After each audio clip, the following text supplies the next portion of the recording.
Aditya Thackeray will give 110 marks out of 100. People will laugh at me. म्हणजे अतिशय सुसंस्कृत, जितेंद्र आव्हाड, पद्धतशीर काम केलं. त्या लोकांनी खरंच पद्धतशीर काम केलेलं आहे आणि इवन उद्धवजी ठाकरेंचा सुद्धा चांगला याला सपोर्ट होता. श्रेय म्हणजे नाही सगळ्यांनाच आहे, सगळ्यांना आहे. ह्यांचं जेवढं श्रेय आहे ना तर आदित्य ठाकरे आणि जितेंद्र आव्हाड आणि इतर जे होते त्यांचं सगळ्यांचंच श्रेय आहे त्याला.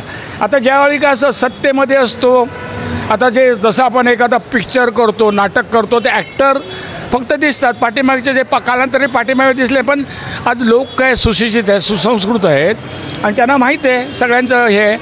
त्यामुळे उद्धव ठाकरे, मला वाटतं आदित्य ठाकरे, मी विचारलं होतं त्यांच्या कलिग सचिन अय्यरना का आले नाही, तर त्यावेळी काय करतात, ह्या असं जे समारंभ असतात ते फक्त मुख्यमंत्री उपमुख्यमंत्री यांना बोलण्याचा चान्स देतात. का आले नसावेत असं? त्यामुळे ते आले नसतील. त्यांना हे स्टेज फक्त मिळालं असतं बसण्यासाठी, पण जो कार्यकर्ता वक्ता असतो त्यांना त्यांचे विचार मांडायला त्यांनी जे विचार म्हणतात दिलेच नसतं. ते ॲक्च्युली चुकीचं झालं आहे.